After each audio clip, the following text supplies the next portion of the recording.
नहमदुहु व नुसल्लिमु अला रसूलिहिल करीम अम्मा बाद फ़अऊज़ु बिल्लाहि मिनश शैतानिर रजीम बिस्मिल्लाहिर रहमानिर रहीम क़ाल अल्लाहु तबारक व तआला फ़ी शान हबीबिही मुख़बिरन व आमिरा इन्नल्लाहा व मलाइकतहु युसल्लूना अलन नबी या अय्युहल्लज़ीना आमनू सल्लु अलैहि व सल्लिमू तस्लीमा। मिलकर दुरूद पाक पढ़ लीजिए। अस्सलामु अलैका या सय्यदी या रसूलल्लाह व अला आलिका व अस्हाबिका या सय्यदी या हबीबल्लाह। अस्सलातु वस्सलामु अलैका या सय्यदी या रसूलल्लाह व अला आलिका व अस्हाबिका या रहमतल लिल आलमीन। मौला सल्ली व सल्लिम दाइमन अबदन अला हबीबिका खैरि कुल्लिहिम। आज हम सूरत आल इमरान का 13वां रुकू इंशाअल्लाहुल अज़ीज़ पढ़ेंगे और इसमें ग़ज़वा बदर का ज़िक्र है। इसमें ग़ज़वा ओहद का मुख्तसर सा ज़िक्र आएगा। इरशाद बारी ताला है वइज़ ग़दौत मिन अहलिका तुबव्विउल मुमिनीन मक़ाइद लिल क़िताल वल्लाहु समीउन अलीम। और याद करें उस वक्त को जब आप सुबह को अपने घर से रवाना होकर ईमान वालों को किताल के लिए, लड़ाई के लिए, जहाद के लिए मोर्चों पर मौका ब मौका मुतय्यन करने लगे। वल्लाहु समीउन अलीम, और अल्लाह सब कुछ सुनता और जानता है। ग़ज़वा बदर 313 मुख्तसर मुजाहिदीन इस्लाम और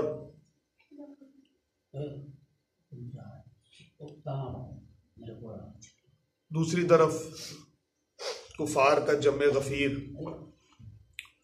तो आका करीम सल्लल्लाहु अलैहि वसल्लम सहाबा इकराम को जंगी हिकमत अमली के तहत मुतय्यन फरमाते रहे, जगह जगह पर तैनात करते रहे और उनको अल्लाह तबारक व तआला की नुसरत का यकीन दिलाते रहे। तो अल्लाह ताला ने फरमाया कि वो वक्त याद करें। अब ये चूंकि क़यामत तक के लिए, हमारे लिए तो दर्स व बयान है, हमारे लिए तो सबक है। तो अल्लाह तबारक व तआला की मदद, अल्लाह की नुसरत हर वक्त मोमिनीन के साथ मौजूद रहती है। अब ये क़यामत तक हमारा ये ईमान होना चाहिए। और जो लोग इस यकीन पर रहते हुए दुनिया में गैरत का मुजाहरा करते हैं, गैरत ईमानी का मुजाहरा करते हैं, अल्लाह ताला उनकी मदद जरूर करते हैं। आज जब हम बेसरो सामानी की हालत में हैं, आज अगर हम मुआशी तौर पर, मुआशरती तौर पर पस्त हैं, या हमारे दिलों में अगर किसी काफिरों का रोब है तो वो ज़ोफ़ ईमान की वजह से है। हमारा अगरचे ईमान हम कहते हैं बड़ा मजबूत है, लेकिन इस तरह की बातों पर आकर तो फिर हमें अंदाजा होता है कि हम अल्लाह ताला की ज़ात पर उस तरह से भरोसा नाउज़ुबिल्लाह नहीं कर रहे जिस तरह हमें करना चाहिए। अगर हम भरोसा करें तो फिर हम दुनिया की बड़ी से बड़ी ताकत से भी हम जो है वो बड़ी बड़ी ताकत के सामने आ सकते हैं, बड़ी ताकत के सामने हम लड़ सकते हैं। तो फरमाया कि अल्लाह तबारक व तआला ये सब कुछ सुनता भी है, सब कुछ जानता भी है। इज़ हम्मत ताइफतानि मिनकुम अन तफशला वल्लाहु वलियुहुमा व अलल्लाहि फलियतवक्कलिल मुमिनून। और उस वक्त दो जमातों ने जी छोड़ देना चाहा मगर अल्लाह उनका मददगार था, और मोमिनों को अल्लाह ही पर भरोसा करना चाहिए। अब दो कबीले थे, मुख्तलिफ कबीले थे, और वो कबीले ही आपस में मिलते थे तो ताकत बनती थी। तो बाज जो कबाइल थे वो ये समझ रहे थे कि ये जो हम तादाद में भी कम है, हमारे पास उस तरह से जंगी साजो सामान भी मौजूद नहीं है, तो ये लड़ाई मुनासिब है कि नहीं, हम किस तरह से जीतेंगे। अब आप देखें 80 के करीब ऊंट थे, और नबी पाक सल्लल्लाहु अलैहि वसल्लम ने हर 3 बंदों के लिए एक ऊंट मुकर्रर फरमाया था कि बारी बारी उस पर आप सवार हो जाएं। बदर एक कुएं का नाम है, तो उसी नाम से एक शख्स के कुएं की मलकियत की वजह से उस मैदान का नाम भी जो है वो बदर रख दिया गया। उस मुकाम पे पहुंचे तो अल्लाह की तरफ से अब बहुत सारी जो है वो गैबी मदद इस तरह से भी पहुंची। एक तो फरिश्तों का जिक्र आगे आएगा, ठीक है। एक ये था कि बारिश हो गई, तो जब बारिश हुई तो जिस जगह पर नबी पाक सल्लल्लाहु अलैहि वसल्लम मौजूद थे वो थी रेतली ज़मीन। तो बारिश की वजह से वो रेत खूब जम गई, तो जो लश्कर इस्लाम था उनके लिए कोई परेशानी नहीं थी, उनके लिए जगह बड़ी जो है वो साजगार हो गई। और दूसरी तरफ मट्टी थी तो वो जो है कीचड़ बन गई। तो कीचड़ में आपको पता पाँव नहीं टिकते, कीचड़ में तो फिसलना शुरू हो जाता है इंसान। तो वो उनके भी पाँव भी उखड़ रहे थे, उनके जानवरों के भी पाँव उखड़ रहे थे। और फिर एक बड़ी तेज हवा के जरिए भी अल्लाह ताला ने मदद फरमाई। तो वो जो दो कबीले थे, जाहिर है जो नए नए मुसलमान हों, जिनको अभी उस तरह से इस्लाम की हकानियत का अंदाजा नहीं था, तो शुरू में वो घबराए कि ये हम किस तरह से लड़ेंगे। तो वलक़द नसरकुमुल्लाहु बिबद्रिन व अंतुम अज़िल्ला, और अल्लाह ने जंगे बदर में भी आपकी मदद की और उस वक़्त भी बेसरो सामानी की हालत थी। यानी ये ओहद की तरफ इशारा था ना कि बदर में भी तो मदद की थी। फत्तकुल्लाह, तो बस अल्लाह से डरो, लअल्लकुम तशकुरून, और ताकि तुम शुक्र कर सको। अब देखा इन आयात के साथ अल्लाह ताला ने जो हुक्म साथ इसके जोड़ के बताया वो यही है कि अल्लाह से डरो। अल्लाह से डरने वाले बन जाओ तो दुनिया तुमसे डरना शुरू हो जाएगी। सीधी सी बात है, आज मुसलमानों का खौफ नहीं रहा तो असल में वो सिर्फ इस वजह से नहीं रहा कि हमें अल्लाह का खौफ नहीं रहा। आज अगर हम अल्लाह तबारक व तआला से मोहब्बत का, अल्लाह तबारक व तआला की मोहब्बत में उस खौफ की आमेज़िश का अगर हम अपने अंदर यकीन कर लेते हैं, अगर हम अपने आमाल का एहतसाब करना शुरू कर देते हैं, जायजा लेना शुरू कर देते हैं, अपनी इस्लाह करने लगते हैं, दीन के करीब जाने लगते हैं, तो आप यकीन करें मोमिन है ना, काफिर हो तो शमशीर पे करता है भरोसा, मोमिन हो तो बेतेग भी लड़ता है सिपाही, मोमिन है तो वो तो बगैर तलवार के भी, बगैर हथियार के भी लड़ेगा। काफिर का भरोसा हथियार पे होता है, शमशीर पे होता है। मुसलमान का भरोसा अल्लाह की जात पे होता है। तो अगर अल्लाह से डरने वाले बन जाएंगे तो फिर हमारे अंदर शुक्र भी आएगा, क्योंकि जब अल्लाह से बंदा डरता है ना तो फिर वो पता क्या, फिर उसके दिल में एक और ख्याल भी आता है। वो कहता है कि जो कुछ मेरे पास इस वक्त भी मौजूद है मैं तो इसके भी काबिल नहीं, तो ये मैं कहाँ इस काबिल था कि अल्लाह ताला मुझे ये सब कुछ भी नवाजता। जब हम ये सोचेंगे तो फिर हमारा ध्यान उस तरफ तो नहीं जाएगा जो हमारे पास मौजूद नहीं है। हम तो कहेंगे पहले ही हमारे पास बहुत कुछ है, हम तो इसके भी काबिल नहीं। अल्लाह ताला ने हमें हर नेमत से नवाजा है और सबसे बड़ी नेमत जो है वो दीन इस्लाम है। वो इस दुनिया में हमारा मुसलमान बनकर आना है। इस दुनिया में ईमान की दौलत से हमें सरफराज फरमा दिया, दीन की समझ देनी शुरू कर दी, हमें वो अपने सामने झुकने की तौफीक दे देता है इतने गुनाहों के बावजूद। आज हम जिससे नाराज हों, मिसाल के तौर पे वो हमारी बात ही ना मानता हो, हम उसे समझाएं वो हमारी बात ना माने, तो हम उसे कहाँ अपने करीब बुला के फिर उसे प्यार से कहेंगे चलो ठीक है इधर आ जाओ, ये खा लो, चल आ जा ये पहन ले, चल ये ले ले। तो आप देख लें हम कहाँ कहाँ कहाँ कहाँ गफलत की जिंदगी बसर करते हैं। वो फिर हमें सजदे की तौफीक दे देता है, वो फिर हमें अपने सामने झुका के पाक साफ कर देता है। तो अल्लाह से डरेंगे तो फिर उसका शुक्र भी अदा करेंगे। इस्तक़ूलु लिल मुअमिनीना अलय्यफ़ियकुम अन युमिद्दकुम रब्बुकुम बिसलासति आलाफ़िम मिनल मलाइकति मुनज़लीन। और जब आप मोमिनों से ये कह रहे थे, यानी कहने का मतलब ये था क्या कि दिल बढ़ा रहे थे कि क्या ये काफी नहीं कि अल्लाह तबारक व तआला 3000 फरिश्ते नाज़िल करके आपकी मदद कर दे। 313 हो ना आप, उसमें से भी कम थे 5-7 जिनको नबी सल्लल्लाहु अलैहि वसल्लम ने वापस भेज दिया था। तो क्या कैसा हो कि 3000 फरिश्ते उतर आए। फरिश्ते इसका मतलब है आज भी फरिश्ते इकबाल फरमाते हैं मोमिनीन की मदद के लिए उतरते हैं, फरिश्ते होते हैं ना, फिर होते हैं। इस महफिल में भी फरिश्ते मौजूद हैं। जहां कुरान पढ़ा जा रहा हो, अल्लाह और अल्लाह के रसूल सल्लल्लाहु अलैहि वसल्लम की बातें की जा रही हो, तो फरिश्ते हैं, उनका नाम है सयाहीन। वो तो दुनिया में सैर करते फिरे हैं, उन्होंने जिधर जिधर अल्लाह का जिक्र सुनना है, देखना, वहां आके उन्होंने बैठ जाना। फरिश्ते मदद करते हैं। आयतल कुर्सी पढ़ते हैं तो फरिश्ते आ जाते हैं ना हिफाजत के लिए। मुझे, मैं आपको बताऊं, बड़ी एक अजीब बात मेरे जहन में आ रही थी कि ये अल्लाह ताला ने तो हमें फरमा दिया, बता दिया कि तुम अगर एक दफा आयतल कुर्सी पढ़ते हो, आयतल कुर्सी पढ़ते हो तो फरिश्ते तुम्हारी हिफाजत करते हैं। जब तुम 2 दफा आयतल कुर्सी पढ़ते हो तो मैं फरिश्तों की तादाद बढ़ा देता हूं। हालांकि मुझे ये लगता है कि एक ही फरिश्ता हिफाजत के लिए काफी है। ये दुनिया नुकसान नहीं पहुंचा सकती जब एक भी फरिश्ता बंदे के साथ हो, हिफाजत के तौर पे आ रहा, ना उसने नजर आना किसी को, ठीक है, ना वो किसी से हार सकता, वो तो अल्लाह की तरफ से आया हुआ है, एक ही काफी है। अल्लाह कहता है मैं तादाद बढ़ा देता हूं। जब कोई 3 दफा आयतल कुर्सी पढ़ता है तो मैं फरिश्ते वापस बुला देता हूं, आ जाओ, अब मैं खुद इसकी हिफाजत करूंगा।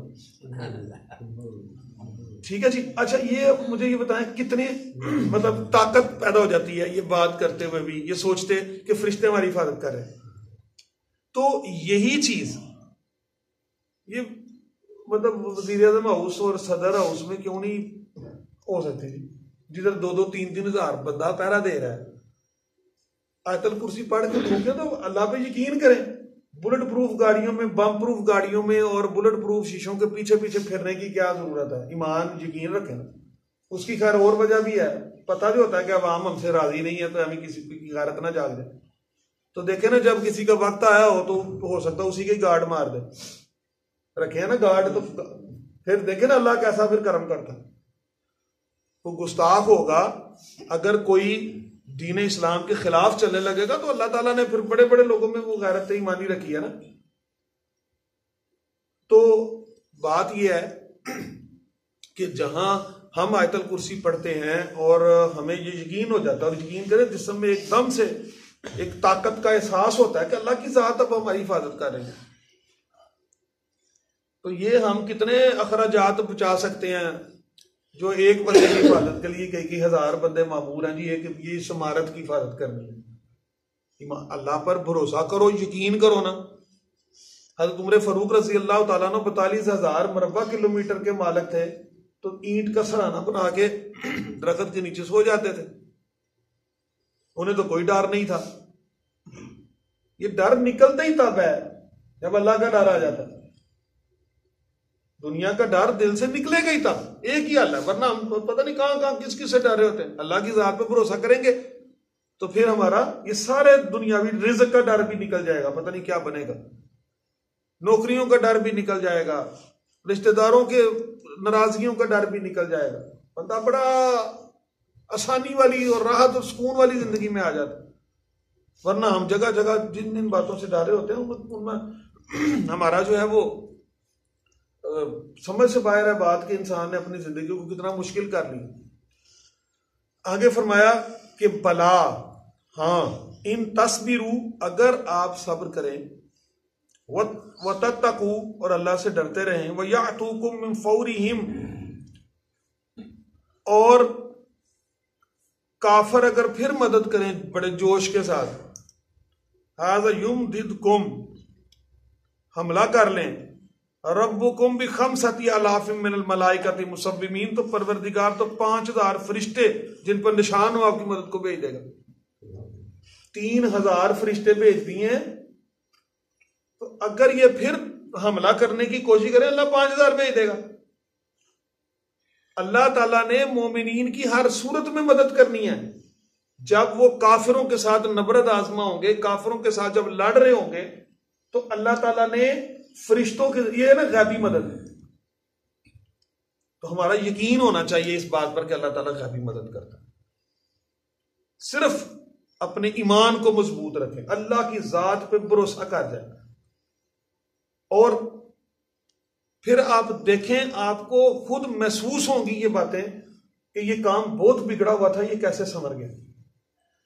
ये काम बड़ा खराब था, ये सही होने वाला नहीं था, तो किस तरह से जो है ये काम संवर गया है। अल्लाह ताला बड़े बड़े असबाब पैदा कर देता है, जहां इंसान के वहम गुमान में भी नहीं होता वो भी सबब पैदा होना शुरू हो जाता है।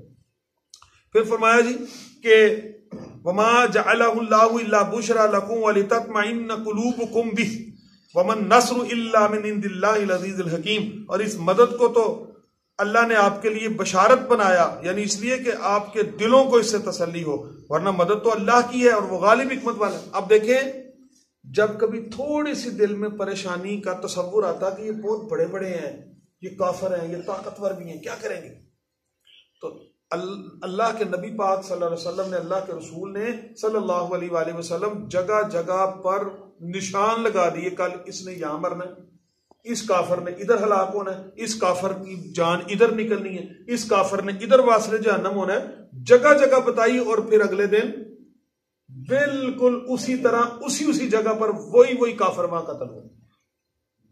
हजरत मुआज रदी अल्लाह तआला अन्हु और हजरत मुअव्वज रदी अल्लाह तआला अन्हु, दो बड़े छोटे भाई दोनों और छोटे साहबी, उम्र के एतबार से रुतबे तो बहुत बुलंद है। उन्होंने अबू जहल को मार दिया, सारा गुरूर खाक में मिल गया उन काफिरों का, जो सिर्फ और सिर्फ अपने ताकत के घमंड में मुब्तला थे, जो उस पर मान करके बैठे थे। लियक़्तअ तरफ़म मिनल्लज़ीना कफ़रू औ यकबितहुम फ़यनक़लिबू ख़ाइबीन। और ये खुदा ने इसलिए कहा कि काफिरों को एक जमात को तो हलाक कर दें, उन्हें मगलूब कर दें, जैसे आए थे नाकाम वापस चले जाए। अब एक तो हलाक हो गई जमात, 70 के करीब काफिर मारे गए, 70 के करीब कैदी बना लिए गए, यानी एक जमात को मगलूब कर लिया, उस पर गालिब आ गए, एक को हलाक कर दिया। लैसा लका मिनल अम्रि शैअन औ यतूब अलैहिम औ युअज़्ज़िबहुम फइन्नहुम ज़ालिमून। और महबूब सल्लल्लाहु अलैहि वसल्लम, अब ये हमारा काम है कि दो सूरतें हैं कि या तो अल्लाह उनके हाल पर मेहरबानी करे, यतूब अलैहिम, उन्हें माफ कर दे, उनकी तौबा कबूल कर ले अगर वो करें तो, औ युअज़्ज़िबहुम फइन्नहुम ज़ालिमून, और या उन्हें अजाब दे के ये जालिम लोग हैं। यानी दोनों सूरतें, और अल्लाह ताला को इस पर इख्तियार है। अल्लाह चाहे तो इनको माफ कर दे, चाहे तो इनको अजाब में मुब्तला कर दे। तो माफी की एक ही सूरत है, वो माफी की सूरत यही है कि तौबा कर ले। ऐसे नहीं कि रहेंगे भी कुफर पर और जो है वो माफी भी मिल जाएगी, नहीं। माफी के लिए ये असूल है, एतराफ करो अपनी गलती का, गुनाह का, और फिर उस पर सिद्ध के दिल से तौबा करो और आइंदा उससे बचने का इरादा करो, तो फिर अल्लाह ताला माफ कर दे। वलिल्लाहि मा फिस समावाति व मा फिल अर्दि यगफिरु लिमन यशाउ व युअज़्ज़िबु मन यशाउ वल्लाहु गफूरुर रहीम। और जो कुछ आसमानों में और जो कुछ जमीन में अल्लाह का ही है, वो जिसे चाहे बख्शे, जिसे चाहे अजाब दे, और अल्लाह ताला बख्शने वाला मेहरबान है। अल्लाह ताला ने किसी से पूछना नहीं है, अल्लाह तबारिक व तआला अला कुल्ल शैइन कदीर है, वो हर चीज का जर्रे जर्रे का मालिक है, जो जमीन पर है, जो आसमान पर है, उसको किसी से इजाजत की जरूरत नहीं। उसको वो इस बात से बेनियाज है कि मैं इनको बख्श दूंगा तो पता नहीं किसी को इतराज होगा। इसीलिए मैं कहता हूं, ये जो गुनाहगार, हम मुसलमान, हम गुनाहगार से गुनाहगार भी हो जाए तो अल्लाह की रहमत पे भरोसा रखें। एक किफल नामी बनी इसराइल में, मैं एक वाकया छोटा सा आपको आखिर में सुनाता हूँ। एक शख्स था, तो वो ना, उसकी हर रात जो थी ना, वो बदकारी में गुजरती थी। उसने शराब भी पीनी, और फिर वो जाके किसी एक औरत को भी ले आता था। उसकी रातें जो थी ना, वो इसी तरह से गुनाहों में मुब्तला गुजरती थी। अस्तगफिरुल्लाह। तो एक रात ना इसी तरह वो शराब की बोतल भी लेकर आया और एक खातून को लेकर आया। तो उसने देखा कि खातून रो रही है। उसने कहा क्या हुआ है? तो कहने लगी कि मैं ना पेशावर नहीं हूं, मैं वो नहीं हूं जो तुम समझ रहे हो। तो घर में बच्चे भी भूखे हैं, खामन मेरा ख्याल है या मर चुका है या उन्होंने कहा कि सख्त बीमार है। तो फाका घर में और अब बर्दाश्त नहीं हो रहा था, तो मैंने ये फैसला किया, पता चला कि तुम पैसे देते हो, तो मैंने अपने आप को बेच दिया। तो मैं ऐसी हूं नहीं, तो मुझे इस वजह से मुझे दुख है। वो शख्स कांपना शुरू हो गया, हाथ से बोतल गिर गई, खुद भी रोने लगा और उसको कहने लगा मेरी बहन मुझे माफ कर दो। तो उसने रुपए भी दिए। उसने कहा मैं तो रुपए के बगैर नहीं जा सकती, मेरा तो ऐसा। उसने रुपए भी दिए और भी निकाल के अंदर से दिए, उसे भेज दिया। अल्लाह का करना यह हुआ कि थोड़ी देर बाद उसका इंतकाल हो गया, उस शख्स का इंतकाल। अब पूरी बस्ती कहती शराबी है, जानी है, पूरी बस्ती ये कहती थी गुनाहगार है, इसको पड़ा रहना दो ऐसे। तो उस वक्त के नबी को अल्लाह ने हुक्म दिया कि इनके सारी तजहीज का, तकफीन का इनका एहतमाम करो। तो वो जो था वो शख्स, उसने सिर्फ एक बात की थी उस औरत से, उसने कहा जाओ लेकिन अल्लाह के हुजूर मेरी सिफारिश कर देना कि अल्लाह मुझे माफ कर दे। अल्लाह ताला ने ना सिर्फ उसके सारे गुनाह माफ किए, बल्कि उस जमाने में पता माथों पे घरों के बाहर लिखा जाता था। तो लोगों ने फिर देखा कि उसके घर के बाहर लिख दिया गया था कि अल्लाह ने इस किफिल को माफ कर दिया, इसको माफ कर दिया। अब मैं ये वाकया मेरे जहन में इसलिए आया है कि हर वक्त के गुनाहों में मुब्तला, लेकिन एक लम्हे का जो अल्लाह के हुजूर में खौफ ज़दा हो जाना और तौबा कर लेना, तो अल्लाह ताला तो बड़े बड़े गुनाह माफ कर देता।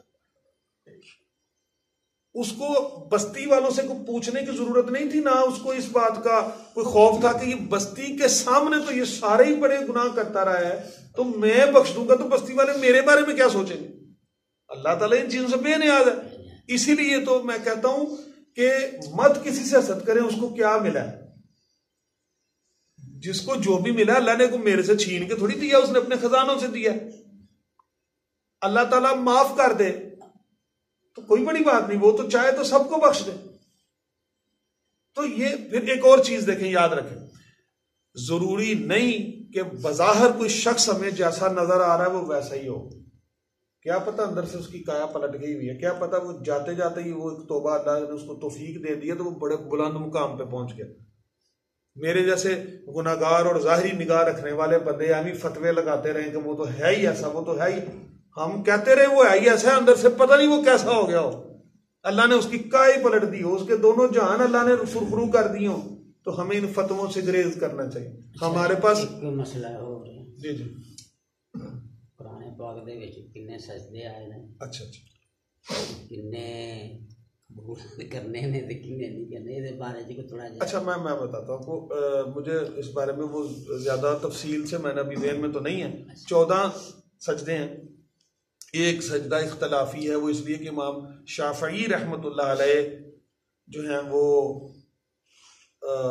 उस पर वो कहते हैं कि इस पर सजदा किया जाए, ठीक है। बाज जो दूसरे अहम कराम है उन्होंने कहा कि इस पर सजदा नहीं बनता। अच्छा, मैं वैसे एक छोटी सी अर्ज कर दूं कि आप यहीं से इसका जवाब ले लें कि आपने मेरे से पूछा है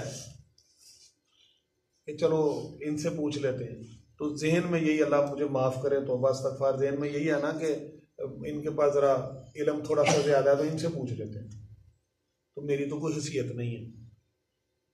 ये बातें ही बड़ों की हैं।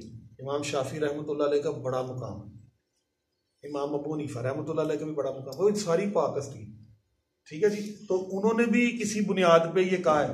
मैं वैसे ज़ाती तौर पे मैं आपको बताऊं, करना तो अल्लाह की ज़ात को सजदा है, ठीक है। जो इख्तलाफ भी है उस पर भी कर दे, सवाब भी मिलना है, क्योंकि ये सजदे ज़ाहिर फुकहा ने, आइमा इकराम ने बड़ी तहकीक के साथ फरमाया ना। तो बड़े बड़े इमाम हैं, वो तो बहुत बड़े बड़े आलम थे जिन्होंने सारी सारी जिंदगी अपनी दीन पे वक्फ करके रख दी।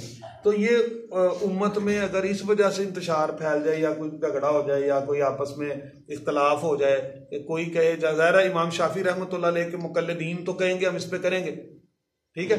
इमाम अबू हनीफा रहमतुल्लाह अलैह के मुकल्लिदीन कहेंगे क्योंकि हमारे इमाम ने नहीं फरमाया तो हम नहीं करते। करना तो सजदा अल्लाह की ज़ात को है, ठीक है जी। तो अगर 14 की जगह कोई बात नहीं, उस पर भी अगर सजदा हो गया तो गुनाह नहीं हो जाएगा। और ये बहुत तसल्ली हो गई। अच्छा जी, वो सजदा केड़ा जेड़ा उन्होंने आख्या सूरत हज में क्यों नहीं कर सकते किस जगह पे? हाँ मुझे वो याद नहीं, सूरत हज में है सजदा, तो वो अगर वहां है तो कोई सजदा ही करना, अल्लाह की जात को करना है। ठीक है जी, तो एक जायद सही अल्लाह की जात को सजदा करना, और दूसरा ये सजदा ऐसा नहीं कि कोई नमाज का सजदा है कि जिसमें हम जायद नहीं कर सकते या घटा नहीं सकते या बढ़ा नहीं सकते। ठीक है, तो उन्होंने जिस अगर को मुनासिब समझा, कोई दलील उनके पास भी होगी, उनके पास भी इमाम शाफी रहमतुल्लाह अलैह के पास भी कोई दलील होगी कि इस पे सजदा ऐसे करना। ठीक है, तो अल्लाह की जात को सजदा करना कि इस आयत पे सजदा, तो इसमें मुजायका नहीं है। इसकी वजह से मतलब जो है ना वो आपस में इख्तलाफ नहीं होने चाहिए। मैं तो आगे कहता हूँ कि उम्मत को सबको मिल मिला के जोड़ने की बात करनी चाहिए। ठीक है, तो इसलिए ना अल्लाह ताला के हुजूर में सजदा करना, और इसलिए से मैं आपको बताऊं जी कि देखें नमाजों में भी तो कितनी सारी ऐसी है ना चीजें जो मुख्तलिफ हैं, उम्मत में है ना मुख्तलिफ, मतलब रफ़ा यदैन ले लें, आमीन भी जहर ले लें, ठीक है जी, हाथ बांधने का अंदाज ले लें। तो मैं आपको बताऊं कि मैं क्या सोचता हूं, मुझे इस सोच में तसल्ली आई है, इसलिए मैं आपको बताने लगा। मैं कहता हूं या अल्लाह मुझ तक नमाज का तरीका ये पहुंचा, मकसद तेरी बंदगी करना, नबी पाक सल्लल्लाहु अलैहि वसल्लम की इत्तिबा करना, तो मैं अपने तौर पे जो मेरे तक तरीका पहुंचाना, या अल्लाह मैं इस तरह तेरी नमाज पढ़ रहा हूं, अगर मेरे से कोई गलती खामी को कुताही रह जाए तो तू मुझे माफ कर दे या नमाज कबूल कर।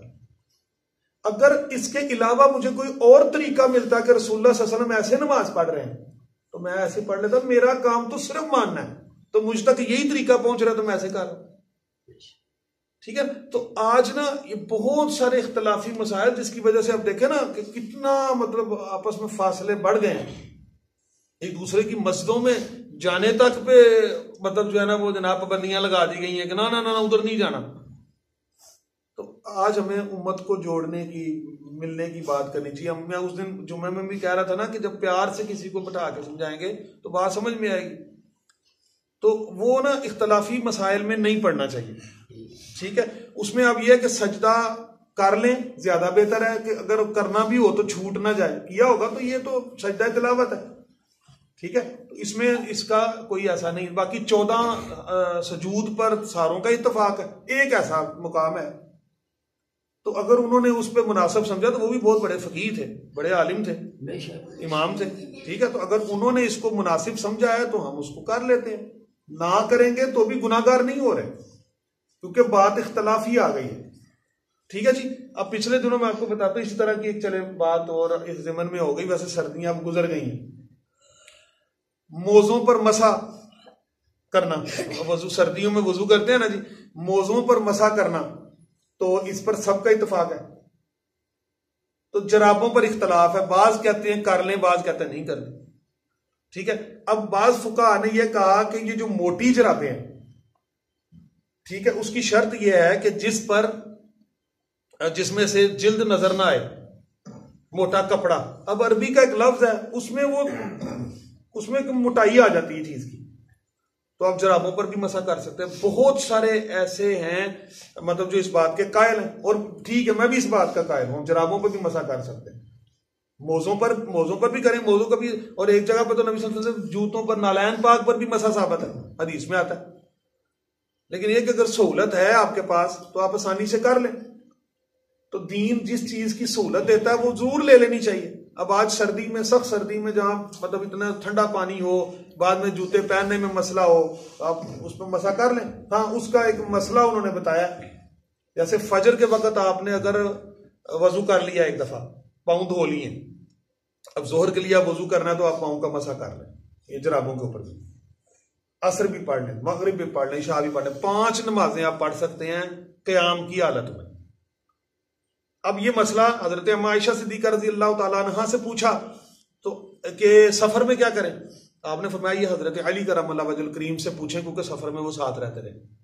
फिर हजरत अली रज़ी अल्लाह तआला से इस मसले के बारे में पूछा तो आपने फरमाया कि 3 दिन सफर में अगर आप हैं, सफर भी वो सफर उस दौर के सफर होता है, 3 दिन आप पाँव जराबों के ऊपर मसा कर सकते हैं, पाँव ना धोएं। लेकिन क़याम की सूरत में 5 नमाजें यानी एक दिन 5 नमाजें आप पढ़ सकते हैं उसी वुजू के साथ, मतलब वुजू करेंगे लेकिन जराबों पे मसा कर लें, ठीक है। तो इसलिए ना अब इस पे कहें नहीं ये तो मतलब नहीं ठीक है, सारा हदीस से साबित है। तो ये मुख्तलिफ मामलात हैं। तो जो इजाफी चीज होती है ना, ठीक है, जैसे मतलब वो मुतय्यन नहीं है जिसमें अल्लाह ने हमें, अब देखे ना अल्लाह ताला ने हुक्म दिया कुरान पढ़ें, ठीक है, ये पाबंदी नहीं लगाई कि ये मेहराब के बाईं तरफ बैठ के पढ़ना है कि दाईं तरफ बैठ के पढ़ना है। अब हमने अपनी सहूलत के मुताबिक यहां बैठ गए, हम इस पर पाबंदी नहीं है।